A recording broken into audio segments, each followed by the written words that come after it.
నమస్కారం. లక్ష్మి చెప్పే కథలకు స్వాగతం. వీణులతో వీక్షించటానికి సిద్ధం కండి. ప్రియ సఖులు, ఇప్పుడు మనం ప్రముఖ రచయిత్రి శ్రీమతి అత్తలూరి విజయలక్ష్మి గారు రచించిన నేలవారు మనిషి అనే ఓ చక్కటి కథను విందామండి. ఈ కథ ప్రతిఘటన మాసపత్రికలో 2012లో ప్రచురింపబడింది. ఇక కథ మొదలు పెట్టేస్తున్నానండి. నవ్య సిద్ధు నుంచి విడిపోయింది నీకు తెలుసా? నా పెళ్లి రిసెప్షన్కి ఆహ్వానించడానికి వెళ్ళిన నాతో అంది సరిత. నేను ఆశ్చర్యంగా చూశాను. అదేంటి, ఎందుకు అడిగాను. ఏమో, తను ఊహించుకున్నంత సంతృప్తికరంగా లేదుట అతనితో జీవితం. మంచినీళ్ళ గ్లాస్ అందించి నా పక్కనే సోఫాలో కూర్చుంటూ అంది. చల్లగా ఉన్న ఆ నీళ్లు వేపాకులతో మరిగించినంత చేదుగా అనిపించాయి. సరిత చెప్పిన వార్త తాలూకు అనుభూతి కాబోలది. చేదు తిన్న భావన. పెళ్ళై ఏడాది కూడా పూర్తి కాలేదు, అప్పుడే భర్త నుంచి విడిపోవటం ఏమిటి? పైగా తనది ప్రేమ వివాహం కూడాను. సుమారు 2 ఏళ్లు ప్రేమించుకుని పెళ్లి చేసుకున్నారు. అదే మాట అన్నాను సరితతో. అదేంటి సరిత, అప్పుడే విడాకులేంటి? అసలు ఒకళ్ళనొకళ్ళు అర్థం చేసుకోవటానికైనా కొంతకాలం కలిసి ఉండాలి కదా. సరిత పెదవి విరుస్తూ అంది. లేదులే, చాలా ట్రై చేసింది, కుదరలేదు. దూరపు కొండలు నునుపు అని. సిద్ధు స్నేహితుడిగా ఉన్నంతకాలం అతడిలో లోపాలు తెలియలేదు. దగ్గరయ్యాక ఒక్కొక్కటే తెలుస్తూ ఉంటే భరించలేకపోయింది. అందుకే ఇంకా విడిపోయింది. ఇప్పుడు తను చాలా హాయిగా ఉంది అంది సరిత. ఏమిటి సరిత అసలు ప్రాబ్లం అడిగాను. అబ్బో, చాలా ఉందిలే కథ, తనే చెప్తుంది, వెళ్తావుగా. ఒట్టే నేలవారు మనిషి అతను. అంటే? అయోమయంగా చూశాను. అంటే ఏముంది, హోప్లెస్. అయినా తొందర ఎందుకు? దాన్ని ఇన్వైట్ చేయవా రిసెప్షన్కి? వెళ్ళు, తనే వివరంగా చెప్తుంది అంది. అసలే తను బాధలో ఉంటే నేను వెళ్ళి ఇప్పుడు పెళ్లికి పిలిస్తే ఏమనుకుంటుంది? నాది ప్రేమ పెళ్ళే.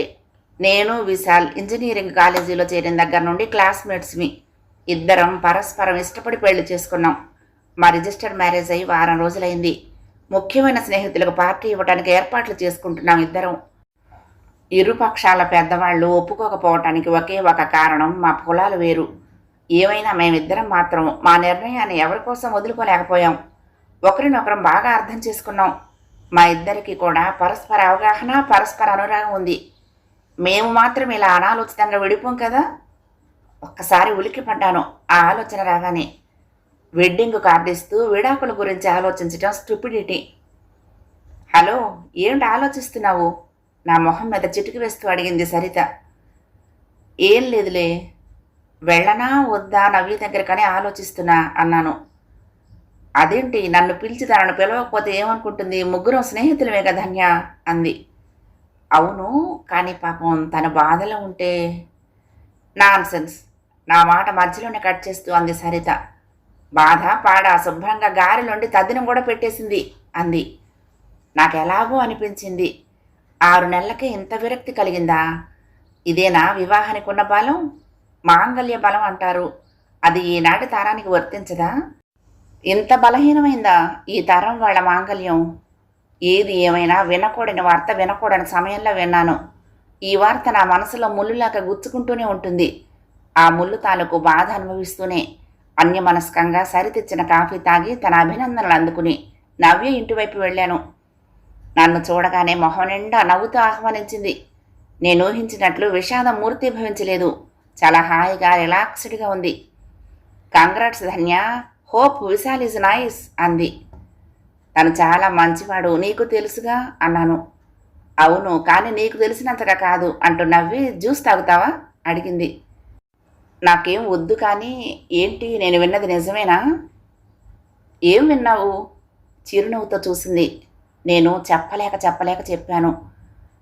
నవ్య, నువ్వు సిద్ధు.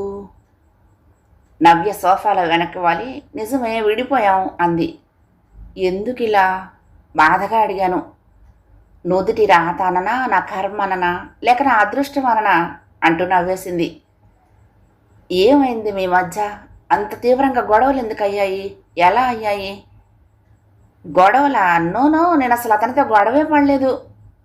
మరి విడాకులు? అతని స్వభావం, పద్ధతులు, అతనిలో పర్వతంలా పెరిగిపోయిన స్వార్థం, ఇంకా చాలా ఉన్నాయిలే, తర్వాత మాట్లాడుకుందాం సావకాశంగా నువ్వేదో శుభవార్తతో వస్తే ఈ గొడవ ఎందుకు అంటూ లేచి వెళ్ళి ఫ్రిడ్జ్ తెరిచి ఆరెంజ్ జ్యూస్ 2 గాజు గ్లాసుల్లో పోసి తీసుకొచ్చింది. చాలా బాధగా ఉంది నవ్య అన్నాను జ్యూస్ సిప్ చేస్తూ. నాకు మాత్రం చాలా శాంతిగా సుఖంగా ఉంది ధన్య అంది జ్యూస్ తాగుతూ. కొన్ని క్షణాలు మా మధ్య నిశ్శబ్దం నెట్టూర్చింది. ప్రేమికులుగా ఉన్నప్పుడు ఎదుటివారిలో మైనస్ పాయింట్స్ కూడా ప్లస్గా కనిపిస్తాయి. వాళ్ళు అలా కనిపించేలా ప్రవర్తిస్తారనుకుంటా. కానీ దగ్గరకు వచ్చాక అసలు రూపం బయటపడుతుంది. అది భరించే శక్తి మనలాంటి వాళ్ళకు ఉండదు. మనం ఇండివిడ్యువాలిటీ కొంచెం ఎక్కువగా ఉన్నవాళ్ళం కదా. నవ్వి గ్లాసు టీపై మీద పెట్టింది. అవును, ఇంతకు విశాల్ ఏం చేస్తున్నాడు అడిగింది. ఈ మధ్య ప్రైవేట్ కంపెనీలో చేరాడు చెప్పాను. మరి నువ్వు? నీకు తెలీదా, నేను 3 నెలలైంది డిగ్రీ కాలేజీలో మ్యాథ్స్ లెక్చరర్గా చేస్తున్నాను. ఇంజనీరింగ్ చేసి లెక్చరర్ జాబా? కొంచెం వెయిట్ చేస్తే మంచి జాబ్ వస్తుందిగా అంది నవ్య. నేను మాట్లాడలేదు. లెక్చరర్ జాబ్ ఎంచుకోవటంలో విశాల్ ఇష్టానికే ప్రాధాన్యత ఇచ్చానన్న సంగతి చెప్తే నవ్య ఈ పెళ్ళే వద్దంటుంది. నేను ఉద్యోగం పేరుతో బయట ఎక్కువసేపు గడపడం అతనికి ఇష్టం లేదు. లెక్చరర్గా అయితే ఇంట్లో ఎక్కువ సమయం గడిపే అవకాశం ఉంటుందని తనే ఎవరితోటో చెప్పించి నాకు ఈ జాబ్ ఇప్పించాడు. విశాల్ చెప్పింది సబబే అనిపించి నేను ఒప్పుకున్నాను. కానీ నవ్యకి ఇలా చెప్తే నీకు అసలు వ్యక్తిత్వం ఉందా అంటూ ఉపన్యాసం ఇస్తుంది. పెద్ద ఫెమినిస్ట్ అసలే. అందుకే మాట మారుస్తూ అన్నాను. పెళ్లి కోసం జాబ్ చేస్తున్నా, తర్వాత తీరుబడిగా మంచి జాబ్ వెతుక్కుంటా. పెళ్ళికి ఎంత తొందరపడుతున్నావు ధన్య? తొందర? నవ్య కళ్ళలోకి చూశాను. అలా నన్ను అడగటంలో నేను చేసిన తప్పే నువ్వు చేస్తున్నావా అన్న భావన కనిపిస్తుందేమో నన్ను వెతుకుతున్న దానిలాగా. నవ్య చాలా క్యాజువల్గా అంది. నా ఆలోచనలు గమనించిన దానిలా అంది. ఇంకా ఉద్యోగాల్లో స్థిరపడలేదు కదా అని అంటున్నాను. నిజమే, ఆ విషయం నాకు తెలుసు. అటు విశాల్ కానీ ఇటు నేను కానీ ఇంకా పూర్తిగా సెటిల్ అవ్వలేదు. కానీ సెటిల్మెంట్ కోసం వెయిట్ చేస్తే జీవితంలో చాలా మిస్ అవుతున్నట్టు అనిపిస్తోంది. అయినా ఇంత త్వరగా ఎలా సెటిల్ అవుతాము? గవర్నమెంట్ ఉద్యోగాలు కాదు కదా, మనవి ప్రైవేట్ ఉద్యోగాలు. ఈ ఉద్యోగం నచ్చకపోతే మరొక ఉద్యోగం వెతుక్కుంటూ వెళ్ళటమే. దానికోసం జీవన మాధుర్యం కోల్పోలేం కదా అన్నాను.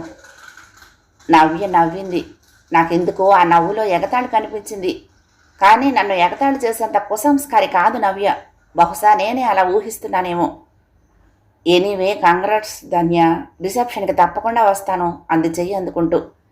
థ్యాంక్స్, రావాలి, రాకపోతే ఊరుకోను కదా అన్నాను తన చెయ్యి నొక్కి విడిచి బై చెప్తూ. నవ్య గుమ్మంలో నిలబడి బై చెప్పింది.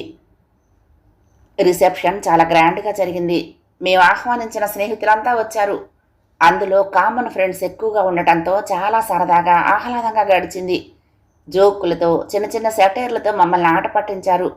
మా రిసెప్షన్ నవ్య సరిత కూడా బాగా ఎంజాయ్ చేశారు. నవ్య ఖరీదైన పూల బొకే ఇచ్చింది. పార్టీ ముగిసింది. ఒక్కొక్కరే డిన్నర్ పూర్తి చేసి సెలవు తీసుకుని వెళ్తూ స్వీట్ నైట్ అంటూ కొత్తదనంతో అభినందిస్తూ వెళ్ళిపోయారు. రాత్రి 11 దాటింది. వచ్చిన వాళ్ళంతా వెళ్ళిపోయారు. నేను విశాల్ మాత్రం మిగిలాం. మా ముందు టేబుల్ మీద మిత్రులు అందచేసిన బహుమతులు. అవన్నీ బాయ్తో రూముకు పంపమని మేనేజర్కి చెప్పి మేము ఫస్ట్ నైట్ కోసం ఏర్పాటు చేసుకున్న రూమ్లోకి వెళ్ళిపోయాం. నేను మంత్రముగ్ధురాలినై ఆ రూమ్లో మా కోసం చేసిన ఏర్పాట్లు చూస్తూ నిలబడిపోయాను. అందంగా అలంకరించిన మంచం, కళాత్మకంగా పేర్చి ఉన్న పళ్ళు, పాలు, స్వీట్స్, చల్లదనాన్ని పరిమళంతో నింపిన రూమ్ ఫ్రెషనర్, గాజు జగ్గులో మంచినీళ్ళు. ఎలా ఉంది?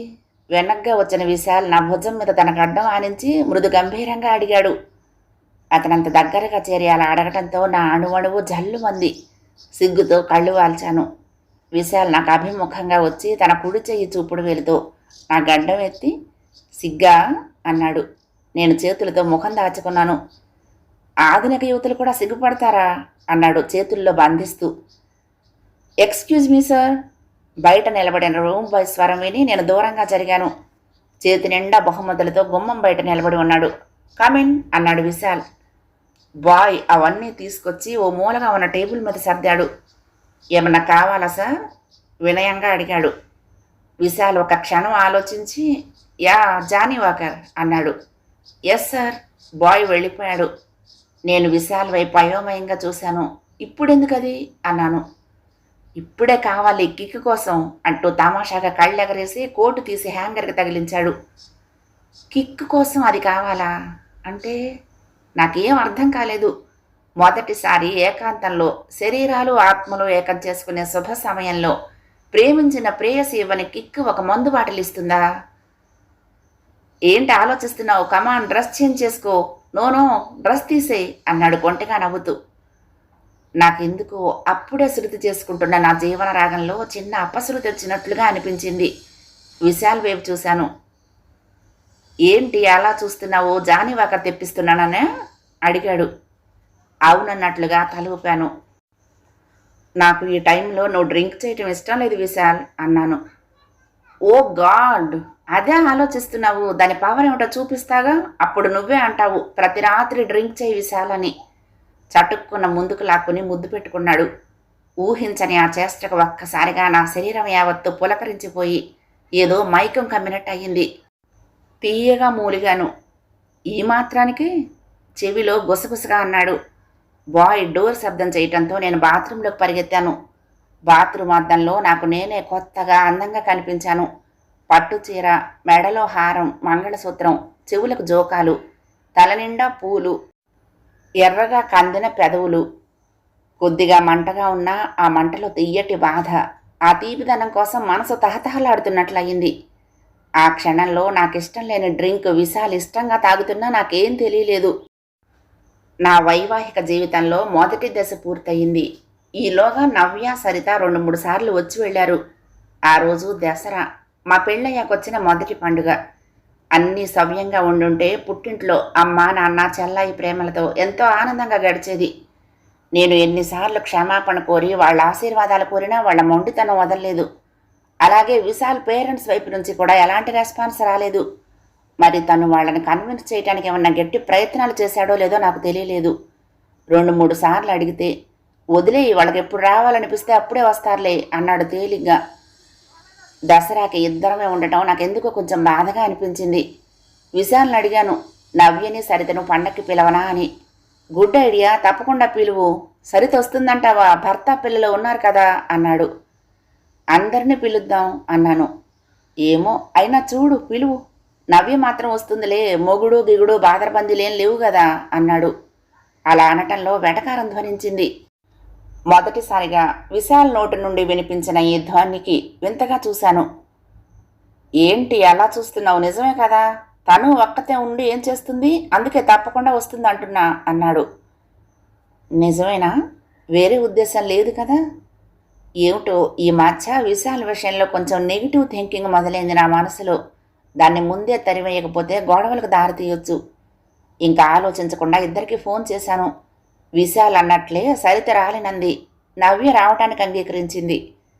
మర్నాడు 5ంటికి లేచి తలస్నానం చేసి వంట మొదలుపెట్టాను. సాంబారు, వంకాయ కూర, టమాటా పెరుగు పచ్చడి, బెండకాయ వేపుడు, గారెలు, రవ్వ కేసరి అంతా అయ్యేటప్పటికి 10 దాటింది. మరొకసారి స్నానం చేసి కొత్త చీర కట్టుకుని టీవీ చూస్తున్న విశాల్ పక్కన కూర్చున్నాను సోఫాలో. అయ్యిందా వంటింట్లో భరతనాట్యం? దగ్గరకు తీసుకుంటూ అడిగాడు. నువ్వు అలా రాజేంద్ర భోగిలా కూర్చోకపోతే నాకు కాస్త సాయం చేయొచ్చు కదా చిరుకోపంగా అన్నాను. అలా అన్నాక అనిపించింది, అవును విశాల్ నాకెందుకు కిచెన్లో కానీ ఇంటి పనిలో కానీ సాయం చేయటం లేదు. తెల్లారి లేచి బొంగరంలా తిరుగుతూ మొత్తం పని నేనే చేసుకుంటున్నాను. ఇద్దరం కలిసి బ్రేక్ఫాస్ట్ చేశాక నన్ను కాలేజ్ దగ్గర డ్రాప్ చేయటం మాత్రం చేస్తున్నాడు. ప్రేమ మైకంలో నేను నా అస్తిత్వాన్ని మర్చిపోతున్నాను. ఎంతగా అలసిపోతున్నా నాలో ఈ ఆలోచన రాలేదు. అంటే నేను విశాల్ని గారం చేస్తున్నానన్నమాట. కాలేజీ రోజుల్లో స్నేహితురాళ్ళంతా కలిసి తీసుకున్న తీర్మానాల సంగతే మర్చిపోయినట్లుంది. అందరూ కూడా తమకొచ్చే భర్త వంట పనిలో ఇంటి పనిలో సాయం చేస్తేనే తాము ఉద్యోగాలు చేయాలని నిర్ణయించుకున్నారు. అలా చేయకపోతే ఉద్యోగం చేయకూడదని కూడా అనుకున్నారు. ఆ ఆలోచనలు, నిర్ణయాలు ఏమయ్యాయో బొత్తిగా ఇల్లాలిగా మారిపోయాను అనిపించింది. రేపటి నుంచి నువ్వు నాకు ఒంటి పనిలో సాయం చేయాలి అన్నాను విశాల్తో. ఇంపాసిబుల్, మనకు అలవాటే లేదు. అమ్మ వండి పెడితే తినటం తిరగడం తప్ప నాకేం రాదు అన్నాడు. రాదేంటి, నేర్చుకో. ఇద్దరం ఉద్యోగం చేస్తున్నప్పుడు ఇద్దరం ఇంటి పని చేసుకోవాలి. నో డార్లింగ్, అటువంటి ఆశలేం పెట్టుకోకు. ఈ ఫెమినిస్ట్ టైప్ డైలాగ్స్ అంటే నాకు చిరాకు అన్నాడు. అయితే నేను జాబ్ మానేస్తాను. వాట్, జాబ్ మానేస్తావా? కూర్చున్న చోటే 4 అంగుళాలు ఎగిరి కళ్ళు పెద్దవి చేసి చూస్తూ ఆశ్చర్యంగా అన్నాడు. ఎందుకంత ఆశ్చర్యం? మేమంతా పెళ్లి కాకముందు ఇలాగే నిర్ణయించుకున్నాం. మాతో పాటు ఇంటి పనిలో వంట పనిలో సాయం చేస్తూ చేదోడు వాదోడుగా ఉండే భర్త వస్తేనే జాబ్ చేయాలి, లేకపోతే ఇంట్లో పని మాది, బయట పని సంపాదన భర్తది అని అన్నాను. ఇంకా నయం, నెలకి 15,000 వచ్చే ఉద్యోగం మానేస్తావా, ఏం తిందామని అన్నాడు. నువ్వు సంపాదిస్తున్నావుగా. గంట చూశాను. నా సంపాదన నా ఖర్చులకి సేవింగ్స్కే సరిపోతుంది, మిగతాది నీ జీతంతోటే గడవాలి. ఖచ్చితంగా చెప్తున్నా. అతన్ని విస్మయంగా చూస్తూ ఉండగానే గేటు చప్పుడైంది. నవ్య లోపలికి వచ్చింది. సారీ టు డిస్టర్బ్ అంటూ. సారీ అంటే లేటుగా వచ్చింది కాక చిరుకోపంగా అన్నాను. తను తెచ్చిన యాపిల్స్ స్వీట్స్ నాకు అందిస్తూ అంది. నేనేం లేటుగా రాలేదు, నువ్వు త్వరగా వంట చేసేసావు, టైం చూడు ఇంకా 10 అంది. కరెక్ట్, నవ్య ఈజ్ కరెక్ట్ అన్నాడు విశాల్ నవ్య వైపు చూస్తూ. ఆ చూపులో లోతుగా నవ్య అనాటమీని కొలుస్తున్నట్లుగా అనిపించింది నాకు. ఏంటి ఇవాళ విశాల్ కొత్తగా కనిపిస్తున్నాడు? నాకేదో అయింది. విశాల్ మాటల్లో ప్రవర్తనలో ఏదో వెతుక్కుంటున్నానా, లేక విశాల్లోనే మార్పు ఏమన్నా వస్తుందా? నన్ను నేను సర్దుకుంటూ సర్లే లోపలికి పద, కాఫీ ఇస్తాను అంటూ తనను తీసుకుని కిచెన్ వైపు నడిచాను. నవ్య కొత్త చీరలో ఇవాళ మరీ అందంగా ఉంది. లేత నారింజ రంగు షిఫాన్ చీర, మ్యాచింగ్ పూసల దండ, మ్యాచింగ్ చెవుల జోకాలు, జడలో కనకాంబరాల మాల, చాలా అందంగా ఉంది. దసరా సరదాగా గడిపేశాం. కానీ విశాల్ నవ్యతో ఎక్కువగా మాట్లాడటం, తన ఎదురుగా నాతో ఓవర్గా సరసాలాడటం, అర్థం లేని జోకులు వేసి తనే గట్టిగా నవ్వటం, నవ్య అందాన్ని మాటల మధ్యలో వర్ణించటం నేను డైజెస్ట్ చేసుకోలేకపోయాను. నవ్య వెళ్తూ ఉంటే ఉండండి నేను డ్రాప్ చేస్తాను అంటూ బండి తీసుకొని హుషారుగా బయలుదేరుతూ ఉంటే తెల్లబోయి చూస్తూ ఉండిపోయాను. చిన్న మొక్క నన్ను అడగొచ్చు కదా, నవ్యను డ్రాప్ చేసి రానా అని అనిపించింది. ఆ తర్వాత కూడా రోజులో 2 సార్లన్నా నవ్య గురించిన టాపిక్ లేకుండా విశాల్ మాట్లాడటం లేదు. విశాల్లో ఈ మధ్య నాకు ఒక కొత్త మనిషి కనిపిస్తున్నాడు. ఆ మనిషి నేను ప్రేమించిన విశాల్ కాదు. అతను చాలా హుందాగా, అందంగా, విశాలమైన భావాలతో ఉన్నవాడు. ఇతడు చాలా మీన్ మెంటాలిటీగా అనిపిస్తున్నాడు. నిజంగా ఇతను నేను భావించినంత హృదయ సంస్కారం కలవాడు కాదా? ఏమో నిట్టూర్చాను. రోజులు గడుస్తున్న కొద్దీ విశాల్ కొత్తగా వింతగా అనిపిస్తున్నాడు. సాధారణంగా బయటికి వెళ్ళడానికి అంతగా ఆసక్తి చూపించడు. ఎక్కడికి వెళ్తాం, ఇంట్లో కూర్చుని టీవీ చూసుకోవచ్చు కదా, ఊరికే ఆ ట్రాఫిక్లో పడేందుకు అంటాడు. పొరపాటున ఎప్పుడన్నా వెళ్ళినా కొంపలు అంటుకుపోతున్నట్లు ఇంక ఇంటికి వెళ్ళిపోదాం అని నసపెడతాడు. ఏదైనా హోటల్కి వెళ్తే మెనూ తీసుకునే రేట్లు చూసి అన్నిటికన్నా తక్కువ రేటు ఉన్న డిష్ ఆర్డర్ చేస్తాడు. 1/2 టిఫిన్, 1/2 కాఫీ. చూసి చూసి చిరాకు పడ్డాను రోజు. ఏంటిది ప్రతిదీ 1/2 ఎందుకు, నాకు పూర్తిగా కావాలి అన్నాను. ఇంటికెళ్ళి భోజనం చేస్తాం కదా, ఎందుకు ఇప్పుడు డబ్బులు తాగలేయటం అంటూ అంతమందిలో వాదనేసుకోవటంతో నేనే నోరు మూసుకుని ఉండాల్సి వస్తుంది. ఒక వస్తువు కొనాలంటే 10 షాపులు తిప్పుతాడు. 1కి 100 సార్లు బేరం. అటు తిప్పి ఇటు తిప్పి ఇది కాదు వేరేది ఇవ్వు అంటూ లోపల ఉన్న బాక్సులు తీసి చూపించమంటాడు. దీన్ని జాగ్రత్త అనాలో పిసినారితనం అనాలో నాకు అర్థం కాలేదు.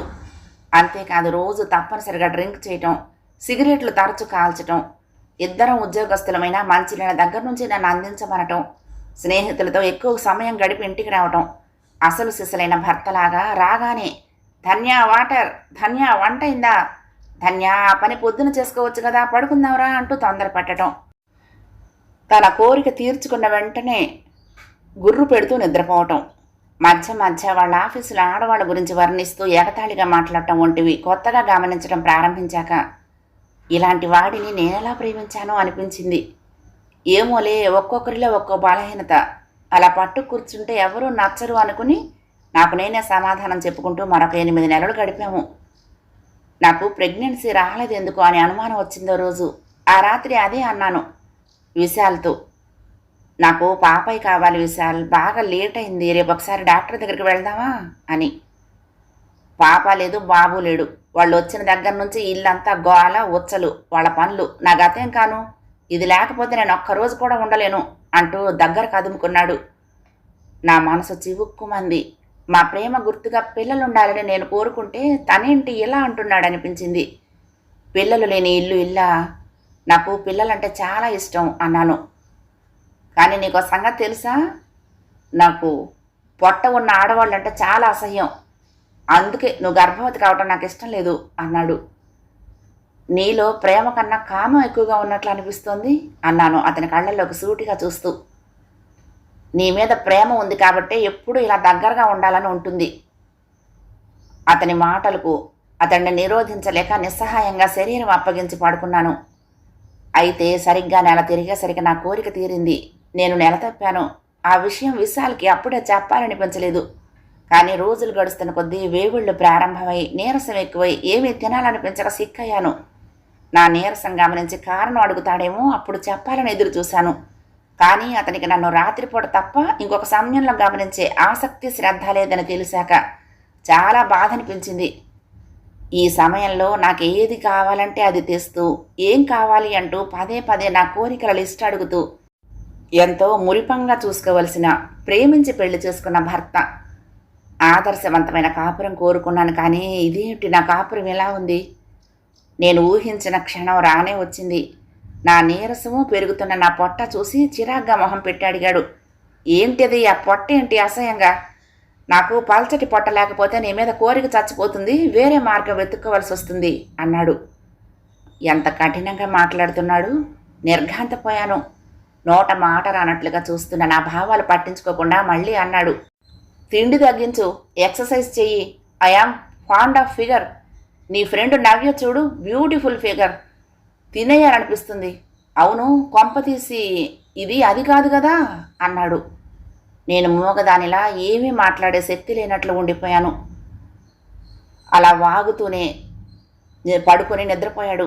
కడుపు నిండా తిని విశ్రాంతి తీసుకుంటున్న కొండ చెరువులా అనిపించాడు అతన్ని చూస్తే. వివాహమైన చాలా రోజులకి గుండె పగిలేలా ఏడవాలనిపించింది. కానీ కన్నీళ్లు రాలేదు. దుఃఖం గుండెల్లో ఘనీభవించి పెద్ద బరువు నా గుండెల మీద పెట్టినట్లు అనిపిస్తోంది. నిద్ర పట్టలేదు. ఎవరితోనన్నా మనసులో ఉన్నవన్నీ చెప్పుకోవాలని ఉంది.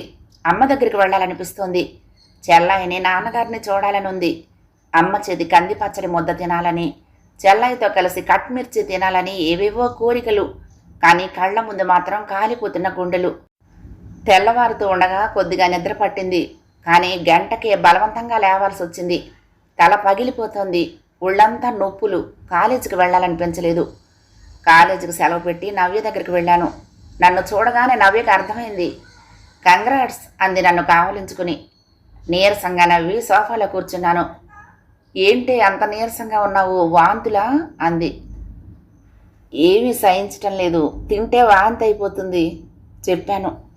ఫ్రూట్స్ తినచ్చు కదా, నారింజ దానిమ్మ తిను అంది. మార్కెట్కి వెళ్ళే ఓపిక ఉండటం లేదు నవ్య. కాలేజీ నుంచి నేరుగా ఇంటికే. విశాలం చేస్తున్నాడు, తేవచ్చు కదా. ఈ సమయంలో నిన్ను అపురూపంగా చూసుకోవాలి. నవ్య మాటకి నా కళ్ళల్లో నీళ్లు తిరిగాయి. నవ్యకు కనిపించకుండా కంట్లో నలిసిపడినట్లుగా కళ్ళు నలుపుకుంటూ, అతనికి మాత్రం టైం ఏది అన్నాను. ఏం టైం లేక ఏం చేస్తున్నాడు? నీకన్నా ఇంపార్టెంట్ పనులున్నాయా? అయినా నవ్య నేను ఈ విషయం అతనికి చెప్పలేదు అన్నాను. వాట్? ఆశ్చర్యంగా చూసింది. చెప్పలేదా? ఇంత ఆనందకరమైన వార్త చెప్పలేదా? ఎందుకని? తనకి పిల్లలంటే ఇష్టం లేదు. ఏమిటే పిచ్చా? చిరాగ్గా అంది. స్పెసిమన్లా ఉన్నాడే. పిల్లలంటే ఇష్టం లేని వాళ్ళు ఉంటారా? మీ ప్రేమ చిహ్నంగా పిల్లలు కావాలనుకోవాలి కానీ. నేను మాట్లాడకుండా నవ్వి ఊరుకున్నాను. నవ్య లేచి ఫ్రిడ్జ్ తెరిచి నారింజ పళ్ళు తీసి రసం తీసిచ్చింది. ఆ నవ్య అన్నట్లు వారం క్రితం మా ఇంటికి వచ్చాడు విశాల్ అంది జ్యూస్ అందిస్తూ. నేను షాకింగ్గా చూశాను. దేనికొచ్చాడు? నీకు చెప్పలేదా? నన్ను అనుమానంగా చూసింది నవ్య. లేదు, మర్చిపోయాడేమో. నవ్య ఏమీ మాట్లాడలేదు. ఏమన్నాడు నవ్య? అదిరే గుండెలు చిక్కబట్టుకుని అడిగాను. ఎందుకు వచ్చినట్టు నాకు చెప్పను కూడా లేదే. ఏం లేదు, కాసేపు నా అందం పొగిడాడు. ఒంటరిగా ఎలా ఉండగలుగుతున్నావు అని అడిగాడు. లివింగ్ టుగెదర్ మీద నా అభిప్రాయం అడిగాడు. కాఫీ ఇచ్చాను, తాగాడు. వస్తాను బాయ్ అంటూ వెళ్ళిపోయాడు చెప్పింది. అలాగా? లోతు స్వరంతో అన్నాను. నారింజ రసం చేదుగా అనిపించింది. కొంచెం తాగి సహించటం లేదే అంటూ టీపై మీద గ్లాస్ పెట్టేశాను. సహించకపోయినా కొన్ని సమయాల్లో కొన్ని పదార్థాలు తినాలి. నచ్చకపోయినా కొన్ని సందర్భాల్లో కొన్ని పనులు చెయ్యాలి. అది చిన్న సూత్రం, జీవన సూత్రం. తాగు ధన్య అంటూ ఆప్యాయంగా గ్లాసు నోటికి అందించింది. చెమర్చిన నా కళ్ళ నుంచి ఒక కన్నీటి చుక్క గ్లాసులో పడింది. కాసేపు కూర్చుని లేచి ఇంటికొచ్చేశాను. నా మనసులో లేదు. ఏవేవో ఆలోచనలతో తల పగులుతున్నట్లుగా ఉంది. తూలిపోతూ ఇంట్లో అడుగుపెట్టిన నేను అక్కడ కనిపించిన దృశ్యం చూసి నిర్ఘాంతపోయాను. గట్టిగా కౌగులించుకొని ముద్దు పెట్టుకుంటున్న యువతిని చటుక్కున వదిలేశాడు నా రాకతో. నన్ను చూసి రివ్వున పారిపోయిందా అమ్మాయి. పక్కింట్లో ఇంటర్ చదువుతున్న 16 ఏళ్ల ప్రతిమ. శీలలా నిలబడిపోయిన నన్ను చూస్తూ, ఎక్కడికి వెళ్ళావు ధన్య, లేట్ అయిందే అడిగాడు ఏమీ జరగనట్లు సాధారణంగా. నేనేం మాట్లాడలేదు. అలాగే కళ్ళు అప్పగించి చూస్తూ ఉండిపోయాను. ఏంటంత ఆలోచిస్తావు? ఇప్పుడేం కోంపలు అంటుకుపోలేదు. నీకోసం వచ్చిందా అమ్మాయి, ముద్దొచ్చింది, పెట్టుకున్నాను, తప్పేంటి అన్నాడు. చాచి చెంప పగిలేలా కొట్టాలనిపించింది. విసురుగా లోపలికి వెళ్ళిపోయాను. ఏమైంది? ఎలా జరిగింది ఇలా? ఇతను అసలు నేను ప్రేమించిన విశాలేనా? ఎంతో సంస్కారవంతుడిగా సోకాళ్ళుగా కనిపించిన విశాలేనా? ఇంజనీర్ విశాలేనా? ఇతనిలో ఇన్ని బలహీనతలున్నాయా? ఇవి బలహీనతలా లేక నీచ ప్రవృత్తి తాలూకు పరంపరలా? ఎలా ఎలా మోసపోయాను నేను? సిగ్గు ఎగ్గు తెలియని విశాల్ నా పక్కకు చేరాడు. నువ్వు ఇలాంటివి చూసి బాధపడుతూ ఉంటే నీ జీవితం అంతా బాధపడటానికే సరిపోతుంది. నాకున్న బలహీనత ఇదొక్కటే. సరే, నీకు పిల్లలంటే ఇష్టం కదా, డాక్టర్ దగ్గరికి వెళ్దాం పదా అన్నాడు. నాకు ఆశ్చర్యం వేసింది. నన్ను చూస్తూ ఉంటే నేను ప్రెగ్నెంట్ అని అర్థం కావటం లేదా? అది కూడా గమనించినంత గుడ్డిగా నన్ను ప్రతి రాత్రి అనుభవిస్తున్నాడా? వాపు చూసి బలుపు అనుకున్నట్లు నా కడుపు చూసి నేను లావయ్యానని అనుకుంటున్నాడు. నెమ్మదిగా అన్నాను, నీకు తెలీదా, నేను ప్రెగ్నెంట్. వావ్! చటుక్కున దగ్గరకు వచ్చి పొట్ట మీద తడుతూ అన్నాడు. అవునా, ఏంటి ఇంతలా అయ్యావు అనుకున్నాను. మొత్తానికి నీ కోరిక తీరుతుందన్నమాట. Okay, no problem. నీకు 9వ నెల వచ్చి డెలివరీ అయ్యిందాకా నిన్ను డిస్టర్బ్ చేయను. బట్ నాకు ఒక హెల్ప్ చేస్తావా అన్నాడు. నొసలు చిట్లించి చూశాను. నీ ఫ్రెండ్ మీద చాలా మనసుగా ఉంది. నాకు నవ్య కావాలి, జస్ట్ కొంతకాలం, స్టెఫ్నీలాగా. నీ కడుపు బాలింతదనం అంతా అయ్యిందాకా. స్థాణువై వింటున్న నాకు అతడి చెంప పగలు కొట్టడానికి నా చేతులు ఎందుకు మొరాయిస్తున్నాయో అర్థం కాలేదు. శక్తి కూడా తీసుకుని అరిచాను. ఐసే షటప్! అంత గట్టిగా ఎలా అరిచానో నాకే అర్థం కాలేదు. నీకు సిగ్గులేదు? గెట్ అవుట్ ఫ్రమ్ హియర్ అన్నాను. ఏయ్, హోల్డ్ యువర్ టంగ్. నీకు నా సంగతి తెలీదు. నేనేం చేసినా నోరు మూసుకునుండు. అంత గొంతుతో ఈసారి అరిస్తే గొంతు నొక్కేస్తా. Behave your self. మంచం మించి లేచి సిగరెట్ తీసి విలాసంగా వెలిగించుకుంటూ బయటికి వెళ్ళిపోయాడు. నా కళ్ల ముందు నేను కట్టుకున్న అద్దాల మెడ మొక్కలుగా విరిగి నా మీదే పడుతున్న భావన. గుండె నిండా గాయాలతో రక్తం ఊడుతున్న అనుభూతి. మంట, గుండె, కడుపు, కళ్ళు మంట, అణువణువు మంట. నిశ్చేతనై పడుకుండిపోయాను. రోజులు గడుస్తున్న కొద్దీ నాకు పిచ్చెక్కిపోతున్నట్లు అనిపించసాగింది. విశాల్లోని స్వార్థం, పిసినారితనం, పశువాంఛ, స్త్రీల పట్ల అతని అభిప్రాయాలు, ఇవన్నీ నాకు మరొక విశాల్ని చూపించసాగాయి. ఈ విశాలు నీచుడు, పరమనీచుడు. నేను ఎలా మోసపోయాను? ఈ బంధం నిలుపుకోనా, తెంపుకోనా? తెంపుకుంటే ఎలా బతకాలి? నవ్యకున్న తెగింపు, ధైర్యం నాకు లేవు. మా ఇద్దరి మధ్య ఇప్పుడు అనురాగం, ప్రేమ లేవు. అతనిలో కామం, నాలో అసహ్యం. కానీ ఒక కప్పు కింద ఉంటున్నాము, ఒకేసారి తింటున్నాము, ఒకే మంచం మీద పడుకుంటున్నాము. నేనిప్పుడు ఓ యంత్రంలా మారాను. భవిష్యత్తు గురించిన ఆలోచనలతో నాకు నిద్ర పట్టడం లేదు. ఎవరికి చెప్పుకోవాలో, ఎవరిని సలహా అడగాలో అర్థం కాలేదు. నవ్యకు చెప్పాలంటే అవమానంగా అనిపిస్తోంది. సరితకు చెప్పాలంటే గిల్టీగా ఉంది. అమ్మకు చెప్పుకోవాలంటే అమ్మ నన్ను వదిలేసింది. ఎవరికి చెప్పుకోను? ఆ రోజు నవ్య దగ్గర నుండి ఫోన్ వచ్చింది. ధన్య, సాయంత్రం కాలేజీ నుండి మా ఇంటికి ఒకసారి రా, చిన్న పనుంది అంది. కొంచెం తనతో మాట్లాడితే మనసు కాస్త తేలికన్నా అవుతుందనిపించింది. సాయంత్రం 5ంటికి నవ్య ఇంటి వైపు వెళ్ళాను. ఆటో దిగి తన ఫ్లాట్ వైపు నడిచాను. తలుపు వేసుంది. సాధారణంగా నవ్య తలుపు వేసుకునే ఉంటుంది, ఫ్లాట్స్ కదా. Calling bell నొక్కాను. 2 నిమిషాల తర్వాత డోరు తెరుచుకుంది. చెదిరిన జుట్టు, కందిన ముఖం, చున్నీ లేని చూడీదార్తో నవ్య. ఏదో తేడా. ఎప్పటి నవ్య కాదు. పూసిన రోజేలా ఉండే నవ్యలో ఏదో లోటు. అనుమానంగా లోపలికి అడుగుపెట్టాను. సిగరెట్ వాసన, పరిచితమైన వాసన. వణుకుతున్న శరీరం, కళ్లల్లో నిప్పు కణికలు. సోఫాలో కాలు మీద కాలేసుకుని విలాసంగా సిగరెట్ కాలుస్తున్నాడు విశాల్. నేను నిశ్చేష్టుడాలని నవ్య వైపు చూశాను. ఎంత ద్రోహం, మిత్రద్రోహం! ఎప్పటి నుండి సాగుతోంది? మండిపడుతూ అడిగాను. నవ్య చూపు నన్ను నిప్పురవలా తాకింది. నీ మొగుణ్ణి అడుగు, ప్రేమించి పెళ్లి చేసుకున్నావుగా, చాలా మంచివాడని సర్టిఫికెట్ ఇచ్చావుగా, అడగవే. నేను వీడికి ఉంపుడు కత్తిగా ఉండాలట, నా మీద మహా మోజుట. దాదాపు 1 రోజులుగా వేధిస్తున్నాడు. నా స్నేహితురాలి భర్త అని ఇంతకాలం ఓపిగ్గా చెప్పాను. ఇవాళ అతని విశ్వరూపం చూపించడానికే నిన్ను రమ్మన్నాను. చూసావుగా, ఇంకా నీ భవిష్యత్తు ఏమిటో నిర్ణయించుకో. వివాహ బంధం సున్నితమైంది, జాగ్రత్తగా కాపాడుకోవాలి. కానీ ఆ బాధ్యత కేవలం ఆడదానికే లేదు. ఆ బంధాన్ని గౌరవించాల్సిన బాధ్యత మగవాడిది కూడా. భార్య, పిల్లలు, ముచ్చటైన సంసారం కన్నా తుచ్చమైన శారీరక సుఖానికి విలువిచ్చే ఇలాంటి మగాడికి పెళ్లి, పిళ్ళాము, ఇల్లు ఎందుకే? అచ్చోసిన ఆంబోతులా రోడ్డు మీద వదిలేస్తే ఏ పిశాచమో చంపేస్తుంది, దరిద్రం వదిలిపోతుంది. అన్ని మాటలు అంటున్నా కించిత్తు కూడా చలనం లేకుండా నిర్లక్ష్యంగా నా వైపు చూసి బయటికి వెళ్ళిపోతున్న ఆ మొగుడనే ఆంబోతుని భావరహితంగా చూస్తూ స్థాణువులా నిలబడిపోయాను. తెరలు తెరలుగా గుండె చీల్చుకుని దుఃఖం రాసాగింది. చలనం కోల్పోయి బ్యాగు పక్కన పడేసి మంచం మీద శిలలా కూర్చుండిపోయాను. ఏం జరుగుతోంది?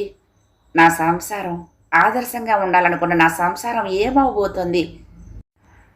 ఎంతో అసాధారణంగా ఉండాలనుకున్న నా భర్త సాధారణ వ్యక్తా? కాదు కాదు, సాధారణం కన్నా తక్కువ. అతని స్థాయి ఏ విధంగా నిర్ణయించగలను? ఇంత జరిగాక ఎలా కలిసి బతకను?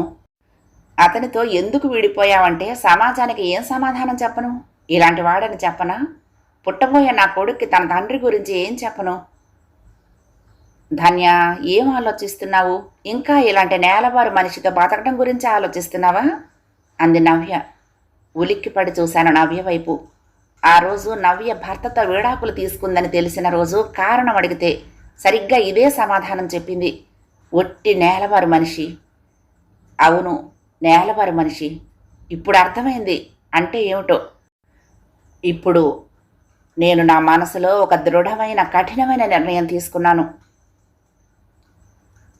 కథ సమాప్తం. ప్రియ సఖులు, ఈ కథ మీకు నచ్చితే తప్పకుండా లైక్ చేయండి, షేర్ చేయండి, కామెంట్ చేయండి, సబ్స్క్రైబ్ చేసుకుని నన్ను ఎంకరేజ్ చేయండి. ఉంటానండి. ప్రేమతో లక్ష్మి, కృష్ణా తీరం దుర్గమ్మ సన్నిధానం. నమస్తే.